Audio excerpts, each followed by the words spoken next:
Today, I am talking about student loans and, in particular, the Public Service Loan Forgiveness Program. I have a special guest with me today, and I want to share a little bit of his background. My guest is Attorney Kyle Landis-Marinello, who is a practicing attorney specializing in environmental and energy law. With a view to making more, spending less, and investing wisely, he was able to improve his family's finances by $300,000 due to receiving forgiveness of federal student loans, refinancing a home, and private student loans, and other methods. A more extensive bio is in the description of this video. I'm going to also be talking a little bit about his book. And even if you are not qualified for the Public Service Loan Forgiveness Program, I am sure he's going to be sharing some tips in general on his personal finance journey that can help you in your journey to financial freedom. If this is your first time here, welcome. If you are returning, welcome back. In this space, we share tips to lead to financial freedom. We talk about practical tips, we share realistic strategies and workable solutions that you can apply to your financial freedom journey.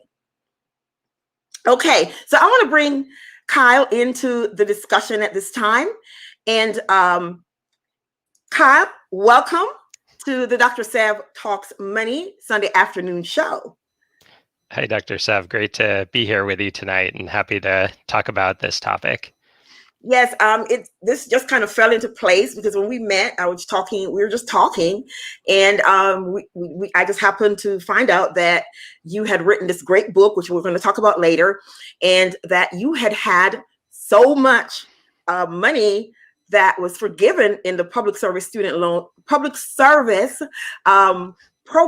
Forgiveness Program. And so I had to have you on, which is just really, it just fell into place because I had someone on the week before that we were talking about student loans. So this was right on time. So I am so happy that you accepted the invitation. All right. So before we start to talk about dive into the subject, I just want to share a disclaimer, and Kyle is going to add to it. I want you to pay attention to the fact that content on this channel is general information and is for educational and entertainment purposes only. Any information contained in this video should not be considered or relied upon as financial or legal advice, and we disclaim any liability in connection with the use of this information. Everyone's financial and legal situation is different, and you should consult a financial professional for advice specific to your situation. And I don't know if Kyle wants to add anything to that disclaimer. Sure. I guess as a lawyer, I always have additions to disclaimers. I think that covers it. This is not providing any tax or legal or financial advice, just talking about my journey. And also, I'm speaking purely on my behalf of myself, not on behalf of my employer or any former employers. All right, thank you. So let's dive right in because this is what the people are here for. The goal of this channel is financial freedom, and everything we share on this channel is with the view towards that goal. So with that said, what was your approach to the Public Service Loan Forgiveness Program, and how did you position yourself for success? Sure. So when I went to law school, I went into it knowing that I wanted to do public interest work.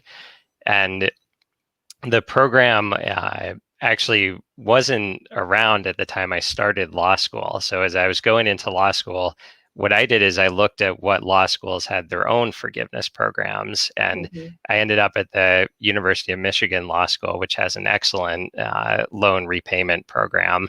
And what that does is actually help you make your loan payments along your journey. And then as I was in law school, Congress passed this bill that provided the Public Service Loan Forgiveness Program.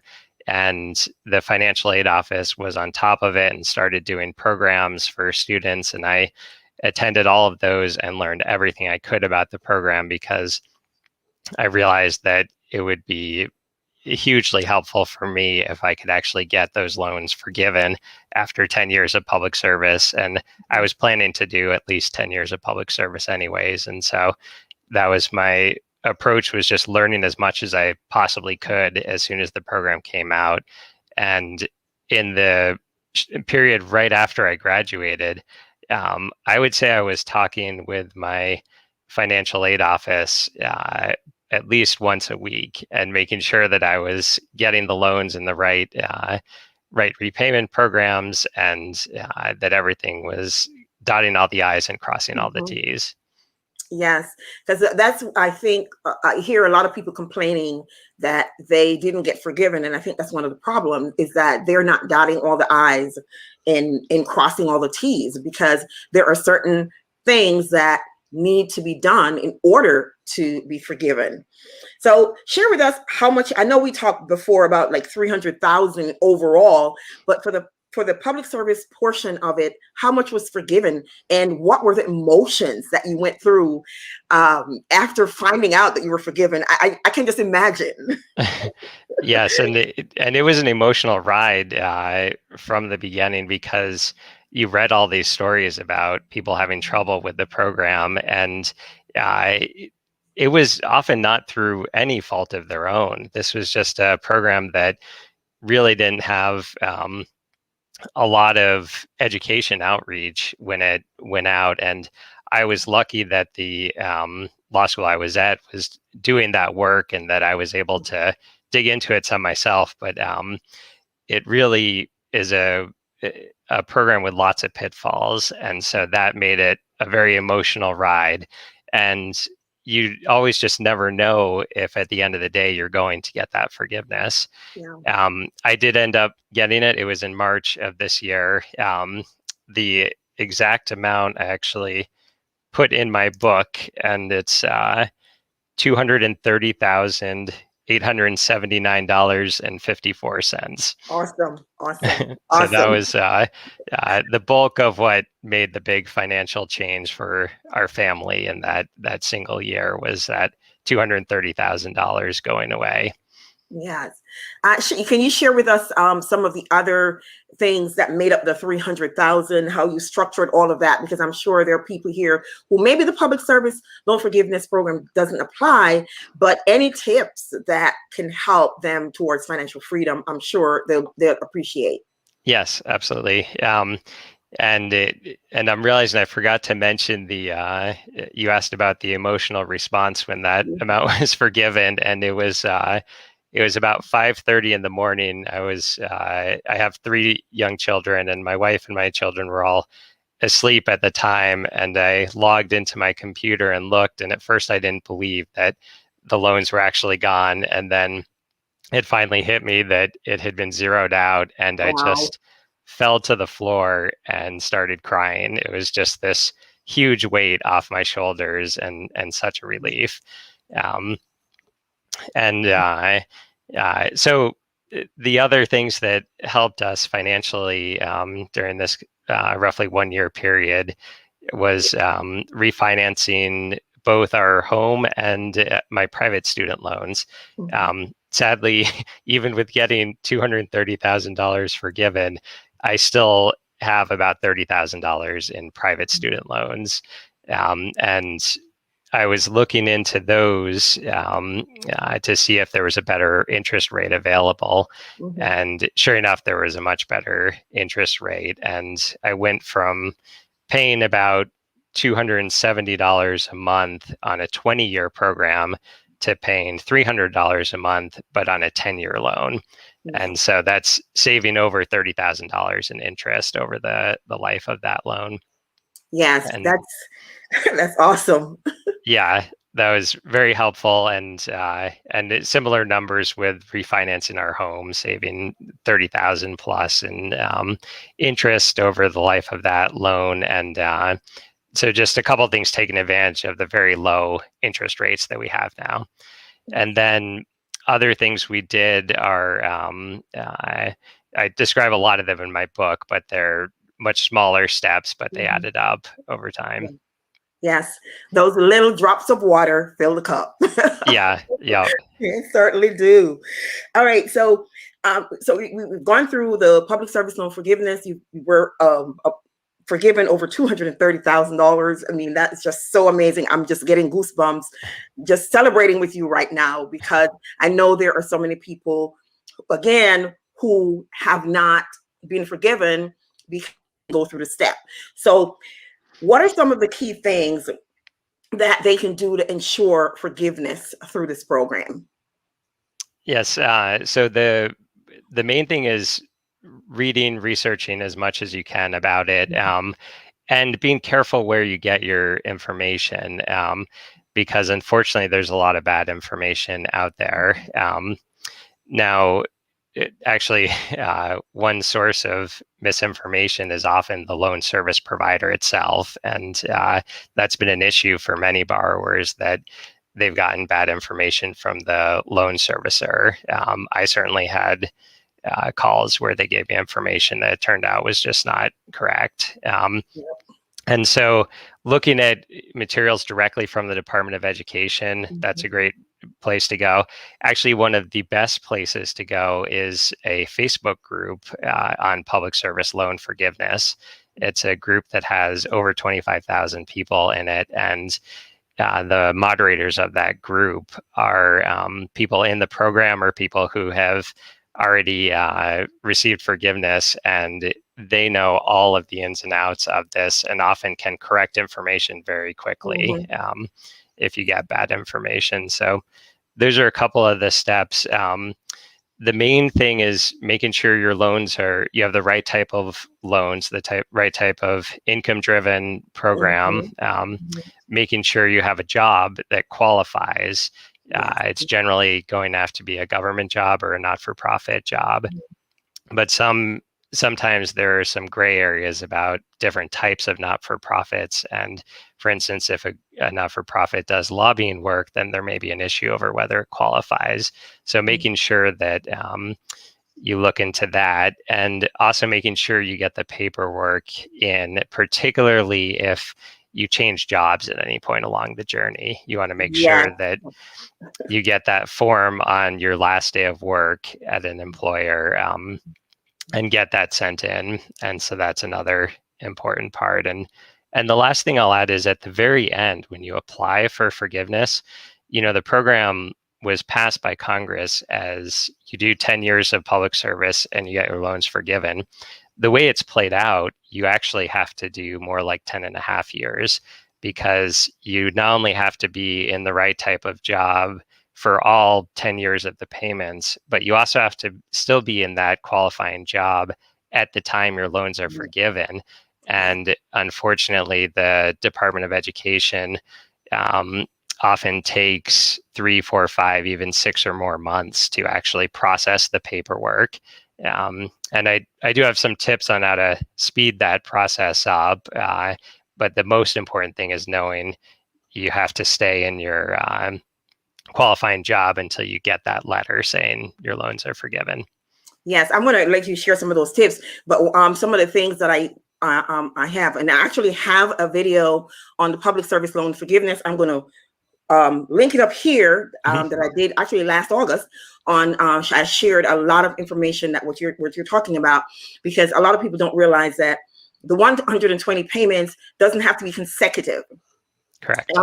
It doesn't have to be consecutive. You could leave the government job, go work for public sector, make a lot more money, and then, but you just make sure that you get that letter that you mentioned, get that letter to sign off on your, the service that you've already done, the company, the government entity that you've worked with before you move on to public sector. And then when you come back, you can work again.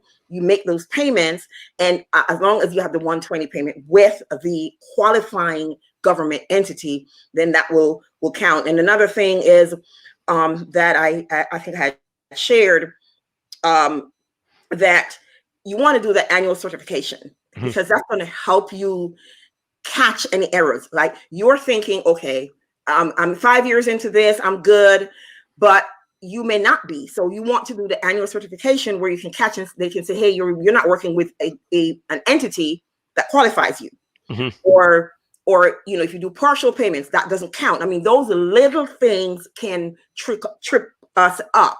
Mhm. And also the one thing we need to be careful about is consolidating our loans, because consolidating our loans can wipe out any history of payments that we've made. So if you Mhm. qualify for 119 payments and you consolidate your loan, you can lose all the 119. You have to start over.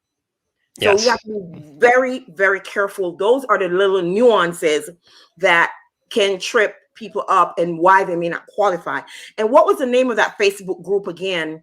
I'll put it in the chat here so that it lives permanently in the history of this show. Sure. I believe it's just called Public Service Loan Forgiveness. Okay, so the Facebook group is Public Service. Yes, and it's also just a good resource for uh, getting moral support along the way as you go on this journey. And I want to say a few words about the importance of this program and uh, how much good it does for the students who are able to use it and for the world more generally. I yes, the $230,000 is a big number, and probably some people watching this are going to think, is that fair? Why is a lawyer getting all of this governmental benefit? Is this really the person who needs that the most? But just for context, when I graduated law school, most of my classmates went to large law firms where, with bonuses, many of them were making close to $200,000 a year right off the bat. And I was graduating near the top of my class from a good law school, and I say that not to brag about anything, but just to explain that I could have gone into one of those jobs if I just wanted to chase the money, if you will. And I instead chose to go into state government and started off at $40,000 a year. And that's a salary that, with raising a family, we're now a family of five, it really can't sustain the loan payments that were due on what was $200,000 in loans right off the bat, and just grew as my payments didn't even cover the interest. So this program really did allow me to do the type of work I wanted to do, and stick with it for the long term. And it's done that for lots of people, and there are lots of attorneys in public defender roles, in prosecutor roles, attorneys in not-for-profit organizations, and all over state, federal, local, tribal governments, and lots of people in teaching positions, many other organizations where they really are relying on this program, and this program allows them to do this important work that we want people doing. Yes, I think that is a great point, because the work is needed. It is needed, and how do you sustain taking care of your family and doing all the things you need to do? But this work is needed. So, so there has to be some compensation, and I think the program, University of Michigan, as you mentioned, seem to have done a great program of educating the lawyers at that program. And I'm finding out also that the teachers public service loan forgiveness program related to teachers is much shorter. It's not as 10 years, it's 5 years, which is correct, which should be that way, because teachers are paid peanuts for the work they do, and they are needed. So I salute anyone who goes into public service. I have a heart for that, because there are so many people who need the help, and they can't. It's just needed. It's just needed. Yes. Just like that, because I don't. That's one of my other bucket my other soapboxes that I don't want to get on. The work is needed. Okay, so when people talk about, well, why are you going and being a lawyer, and why are you taking on student loans and all of that? well, who does the work? We need somebody to do the work. Mhm. And if the person is going to take on that work, which is so emotionally charged anyway, because of the nature of the work, then we need to find a way to compensate them. And if the student loan, the public service loan forgiveness program does that, then I say kudos, take advantage of it. It is there. Anybody can take advantage of it. So we Mhm. can't beat up somebody who does take advantage of it. At least we Yes. should. Yeah, and the program when it was started actually had bipartisan support, and the American Bar Association played a fundamental role in getting this program through Congress. And one of the ways they sold it was, if you look at something like criminal law, whether you think that everyone should get the best public defender they can, or if you want to make sure that prosecutors aren't dropping the ball and what the work that they're doing to get the best people into those positions, you need a program like this so that their loans can be given this forgiveness program when they're choosing to do this type of work rather than going to a large law firm and doing corporate work. Yes, I love it. I love it all. So with all of that success, is there anything that you did that you went, oh, I shouldn't have done that you think would benefit our listeners? Yes, I definitely made some mistakes along the way. The biggest one is that right when I started my first job out of law school, I was worried. I knew the Michigan program wasn't going to kick in right away. During the first two jobs I had, they had a rule against judicial clerkships, and I was working for judges my first 2 years out of law school. And so I knew I was on my own those 2 years. And I just immediately put my loans into forbearance, just waiting on making the first payment. And I didn't look into what those payments would be if I had made payments on my federal loans at the time. And looking back on it, I think I could have actually been making $0 quote payments that would have counted towards the program. And as a result, by the time I actually made my first qualifying payment, I was over 2 years into state government work. And so I've actually been in state government for approaching 13 years now. And it was just a few months ago that my loans were forgiven. So that was one major mistake. And then there were a couple smaller mistakes along the way. I missed a deadline for certifying my income to the federal government 1 year. And then I get a bill and my payment, which is based on income and based on family size. And so it was normally often $100, $200. All of a sudden, I hadn't certified my income in time, and they get a bill for $1,800. And we didn't have that in the bank account. And so I called and I had to put my loans into deferment for another month or two while I certified my income, and I lost a couple payments during that period. Yeah. So yes, those zero payments do help.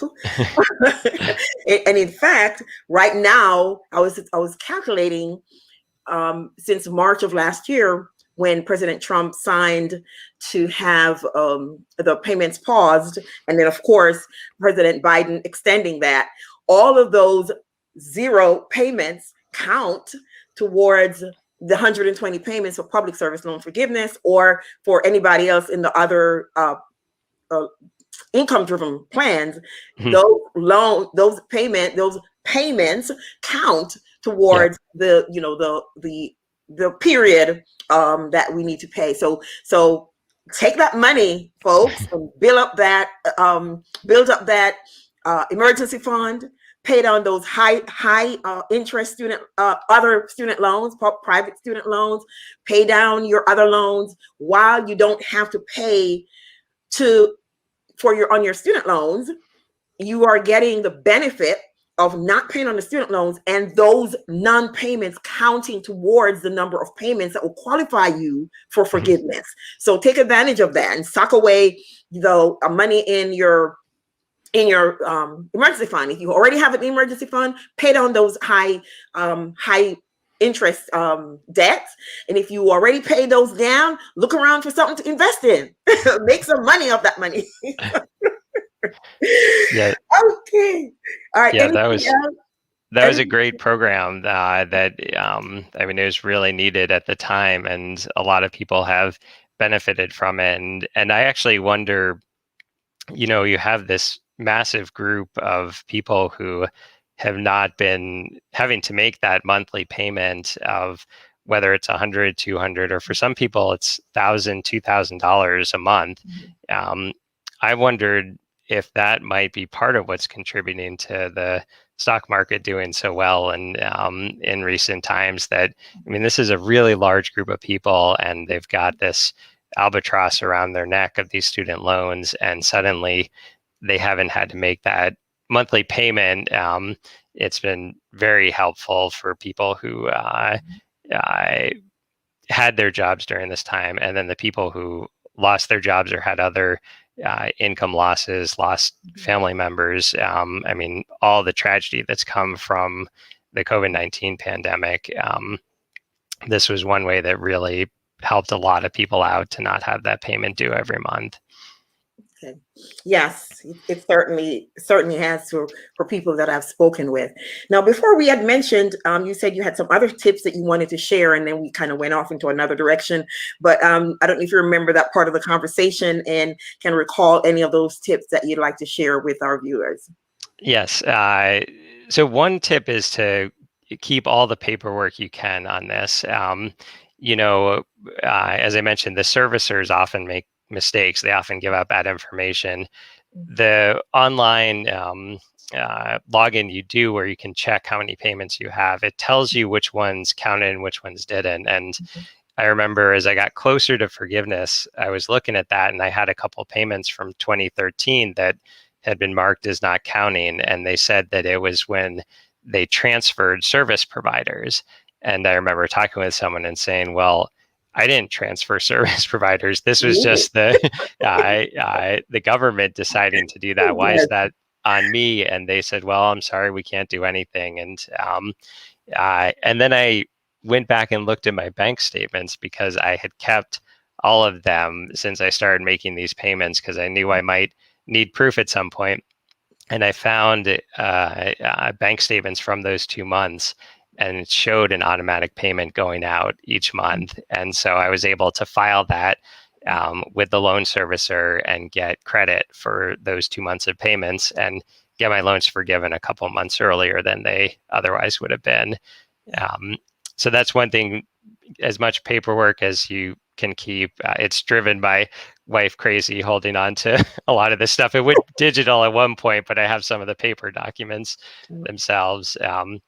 And then the other thing is, when you get to the end of the program and apply for forgiveness, I think that's where I mentioned I had some tips on how to speed up the process. The Department of Education is a federal agency, and that means they work for all of us. We're all taxpayers, and they work for us.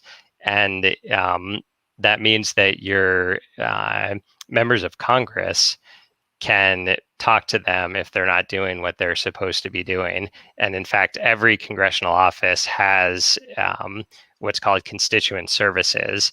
And one of the things constituent services deals with is if any constituent, anyone from their district, is having an issue with a federal agency, your congressional office will look into it. And so when I put in my forgiveness application and nothing was happening for 1 month, for 5-6 weeks, I'm just hearing nothing, I called my members of Congress and got them to look into it for me. And when someone looks into it with a federal agency, it seems to speed up the process a lot. And so I would encourage anyone right at the end of that process, I mean, give them a month maybe to get your application approved. But if it hasn't been approved in a month, I would call your representative and both your senators and have them start bothering the Department of Education to get on top of this, because it's not fair to the people who've made it all the way through the program to just be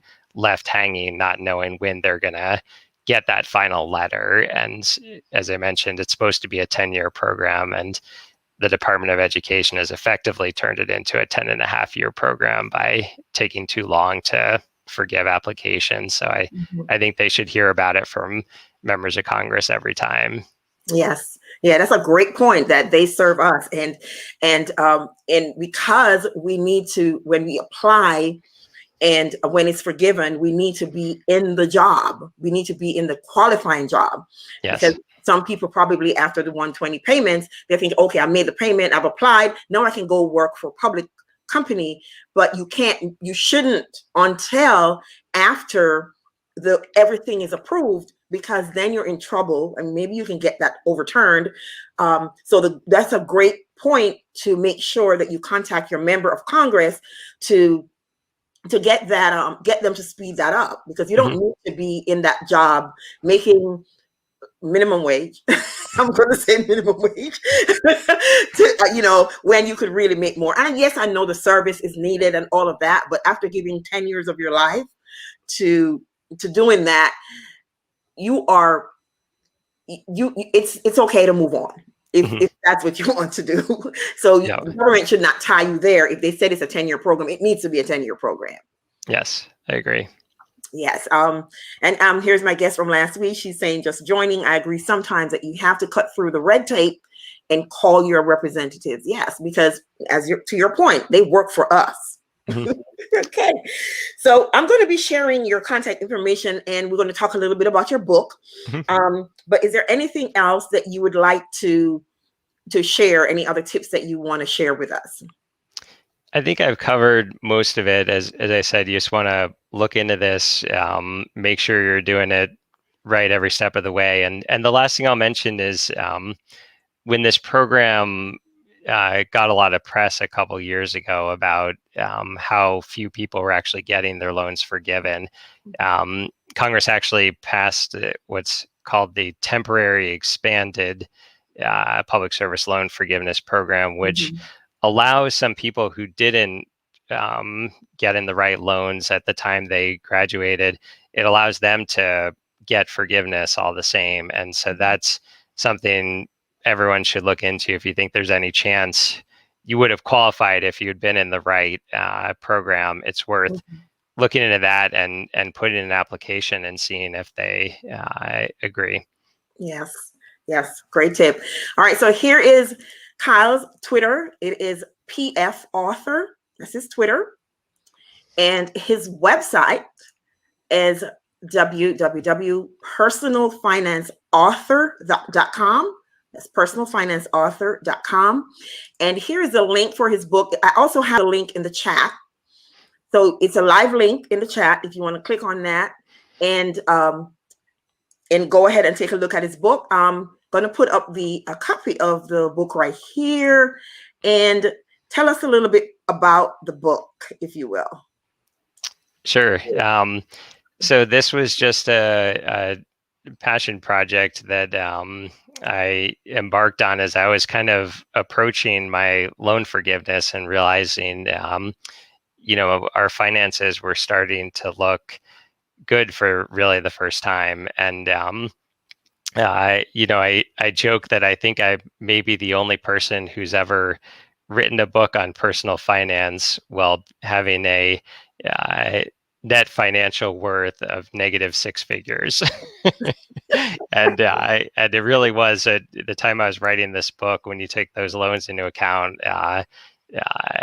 it really was that much, and it was around 100,000 in the red. And but at the same time, I knew this was coming, and I knew we'd get the loans forgiven. And as I mentioned, interest rates were really low, and I decided I really needed to learn a lot more about all aspects of personal finance and investing. And I did a deep dive into it. And as a lawyer, I'm trained to do research and to write about it, and to try to write succinctly and clearly and in an entertaining way. I found that no one learns anything if they've fallen asleep. So I try to make this book as accessible, as entertaining as possible. And one of the ways I did that is I put a lot of stories in here about my dad and some of the financial mistakes that he's made over the years. And I'm very clear right off the bat that I love my dad dearly. He's amazing. He was an amazing father, continues to be an amazing father. But I want to give some examples of financial mistakes he had made because I think that people think that they make financial mistakes because they're not smart enough or they're not working hard enough or things like that. And my dad is this example of someone who is one of the most brilliant people I've ever known. He went to Harvard at the age of 16, very hardworking, and yet he's made so many financial mistakes over the years. And none of us are immune to this. We really, there are a lot of bad actors out there that are always trying to get people's money, get people signed up for high interest loans. And it's really important for people to learn everything they can about this topic. And so, as I mentioned, I do research and writing as a lawyer. And as I was learning more about personal finance and investing, my way of processing it was just writing down the best information I found. And so I did that, and I weaved it together with these stories about my dad to make it as entertaining as possible. Awesome. Yes, I mean, it is so important for us to learn the basics of personal finance. And as much as I know about personal finance, I still have a coach because I need. We're all biased based on our situations, and sometimes we can't see what we don't see. So it helps to have somebody else to kind of look at our numbers and look at our picture to tell us, you're probably going a little bit to the left or a little bit too much to the right in your personal finance journey. And it's not because we don't know that we don't have the knowledge, but sometimes we get blinded by the knowledge that we have, thinking we know it so much that we can make decisions that ultimately may lead us astray. So yes, we all are subject to making financial mistakes. And, as I call this channel, it's a no judgment zone. Yes. So it is a no judgment zone because we all make mistakes. I make mistakes as much as I know about money. So one of the questions here, someone is asking, were you ever tempted to jump ship and work for a big corporate law firm to make more money? Yeah, that's a great question.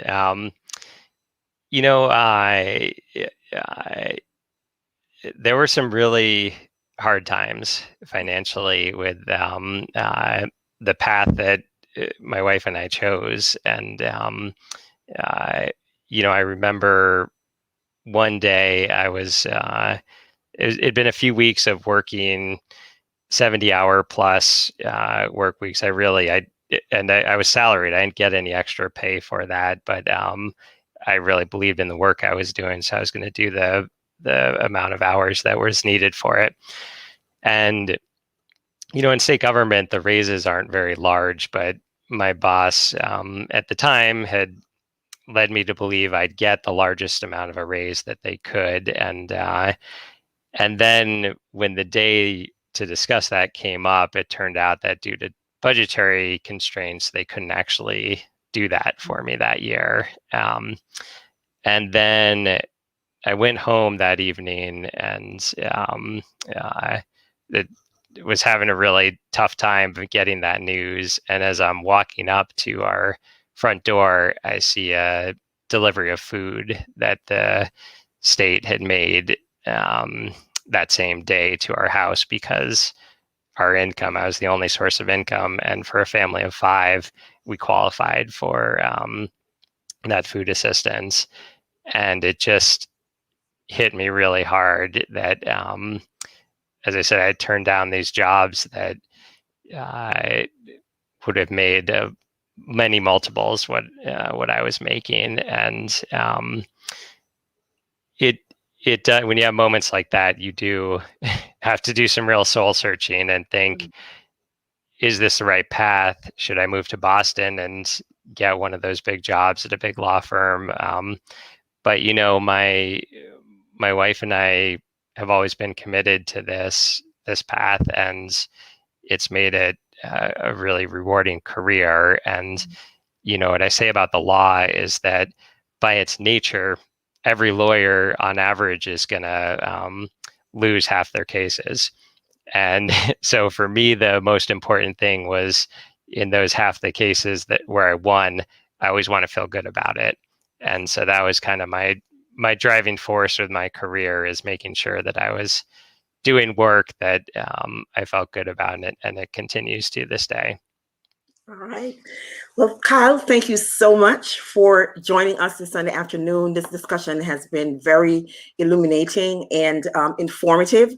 And I am sure that for those who are going to be watching the replay and those who have been here jumping in and out and listening, they have learned something. I have certainly learned some tricks to add to my bag of tricks when it comes to this personal finance journey. So thank you again for joining us this afternoon.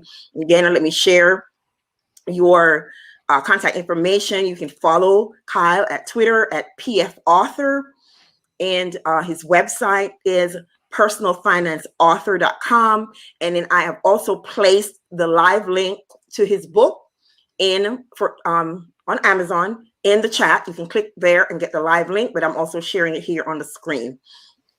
And I'm going to be also linking again that video that I did on the Public Service Loan Forgiveness Program last August, and it will have some other things to, in addition to the great gems that Kyle shared, will be linked up here, so you can take a look at that video and get some additional information that should help you. And again, thank you so much. And let's see, are there any more questions?